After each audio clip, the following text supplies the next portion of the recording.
Because why was a 10-year-old girl raped in our community, raped in our state in the first place? The thing the media and Congressman Ryan, they talk about this all the time.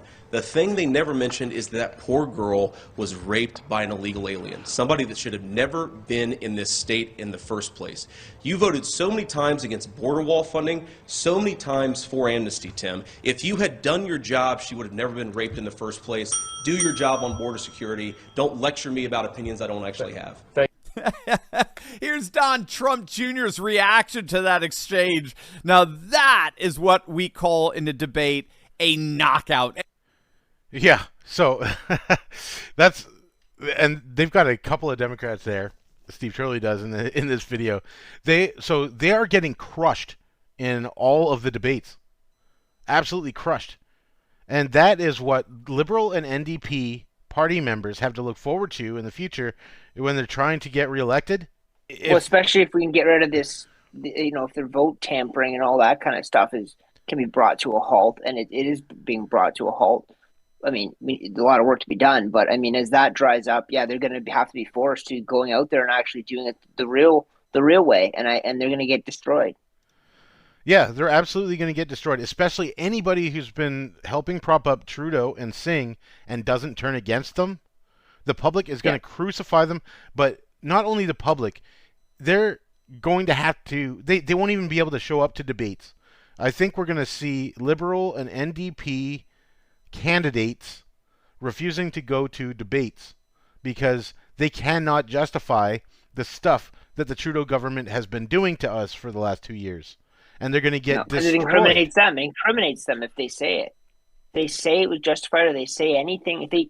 That's the thing, is they have to either toe this globalist line or they're screwed. Yeah. So if they're going to be batting on that team, they have to do it. But in order to do that, you look like an idiot because you can't answer questions. Because you're not there to answer questions. They're like pretending to be politicians, but you can't when you're actually debating somebody. Well, you can, but it's a lot harder. I mean, look how Trudeau's handling himself right now. Not very good. Oh, he can't answer. Not very well, I should say. Not very well. Yeah, he can't answer anything in Parliament, and he looks like a complete idiot in every soundbite, and that's the future. And I'm speaking directly to Liberal and NDP politicians right now. This is what you've got to look forward to. You're a nightmare if you don't turn on Trudeau and Singh. And if you don't believe me, check this out, okay? This is Project Veritas has video here. They've approached Katie Hobbs is her name, I believe. Anyway, she's running against Kari Lake in Arizona. And she has had to refuse any type of debate with Kari Lake because basically she believes she's going to get crushed. But check this out. She can't answer any questions. This is the life that Liberal and NDP members of Parliament have to look forward to. R.C. Maxwell, Project Veritas Action. I'm going to ask you a brief question about the statements that he's made. I don't want to talk to you. I don't want to talk politics to anyone who I don't know. Multiple Project Veritas journalists investigated the Katie Hobbs campaign for governor in Arizona. I would love nothing more than the opportunity to have a substantive conversation about the issues. And Kari Lake has shown that she's capable of doing that. So we are providing opportunity for folks who are here around the state, and we're going to keep doing it. Hobbs doesn't want to discuss policy. So there you have Katie Hobbs refusing to debate Kari Lake while running for governor, refusing to talk any policy to journalists out in public. How is it even allowed? Yeah. But I honestly think that people have woken up. People are definitely watching a lot more. Yeah. Whether or not they realize what's going on, people are watching. Yeah. And so, that's really suspicious. Yeah, mark my words, Canada. This is what is coming. See, we're seeing this happen in the United States just because they have an election coming up. I promise you, in Canada, when an election's coming up, these guys are not going to be able to answer anything. Well, why do you think they didn't have the PPC party at the last federal debate? Because they didn't bring up any of the important issues. Yeah. And the first thing they brought up was climate change. You can't have anybody there throwing a wrench into that. That's why they weren't allowed in the building. That's the only reason. For sure. Yeah, and in the next video, we have a smart politician here, Tulsi Gabbard, and she ran for president and absolutely destroyed Kamala Harris's chances. She was a very good debater. But see, the smart ones, and again, I'm talking to the Liberal and NDP candidates right now. The smart ones are leaving the party because the writing on the wall is there for these left-wing parties. Nobody's going to forgive them. Nobody's going to vote for them. You're going to put a ton of time and effort and money into running just to get absolutely destroyed because you can't answer the questions. Well, See? and at the rate they're going, they may go down in history as like genocidal, crazy parties, the way they finished. Yeah, after I mean, all the stuff we just showed on the vaccine, they presided over genocide, this party.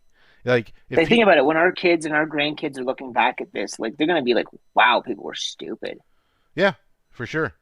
So let's take a look at what Tulsi Gabbard is saying. And the only people that are going to still have a job on the Liberal and NDP parties are going to be people who do exactly this. Check it out. Former Congresswoman and presidential candidate Tulsi Gabbard has officially left the Democratic Party, and she's not alone. There's a mass exodus from the Democrats happening right now as we speak, right before the midterms, and the woke left is freaking out. We're going to take a look at Tulsi's announcement, and make sure you stick with me to the very end of this video when I'll reveal why this is nothing less than the beginning of the end for the Democratic Party. You are not going to want to miss this. I can no longer remain in today's Democratic Party that's under the complete control of an elitist cabal of warmongers who are driven by cowardly wokeness, who divide us by racializing every issue and stoking anti-white racism, who actively work to undermine our God-given freedoms that are enshrined in our Constitution, who are hostile to people of faith and spirituality, who demonize the police but protect criminals at the expense of law-abiding Americans, who believe in open borders, who weaponize the national security state to go after their political opponents, and above all, who are dragging us ever closer to nuclear war. My next tab is checking up on her. And this is what everybody needs to do for your politician in your area, in your riding, to hold them accountable. I was like, well, why don't we see what her voting history is like? Yeah, so we scroll down through here, and she's did not vote on the Uyghur Forced Labor Disclosure Act. She's got some decent stuff that she's voted for. She voted for condemning unwanted, unnecessary medical procedures on individuals without their full informed consent. She voted yes on that, so that's a good vote. But then you scroll down, and she voted yes on the Equity and Inclusion Enforcement Act of 2019. So yeah, she right now is talking about how they, divide people by race and everything like that. And this is the kind of stuff you can nail her on. Like, if your politician is doing this kind of stuff and saying this kind of stuff, you go and you look up their voting history. At least ask them, because maybe they were convinced that, oh, this is great. Like, just like the kids at university, they get hooked into this stuff and don't actually look into it at all and think that they're doing the right thing. Like, maybe she thought she was doing the right thing and it all made sense, and now she doesn't. But it's worth asking her. Yeah, for sure. So I did want to bring that up. So for the Liberal and NDP members, you're just seeing your future, right? It's happening in the United States because the vote's coming up. But you're going to have to get out before it's too late. You're going to have to go against Trudeau and Singh because everybody in Canada hates them. Everybody in Canada hates that the NDP and Liberal caucus members are propping them up. And anybody who has been a part of the segregation of unvaccinated people and everything else are going to be held to account. So only the people who pretend like they just figured out that this is a bad thing and that Trudeau and Singh are terrible, only those people might be able to squeak in a future election. You better give your best performance. Yeah,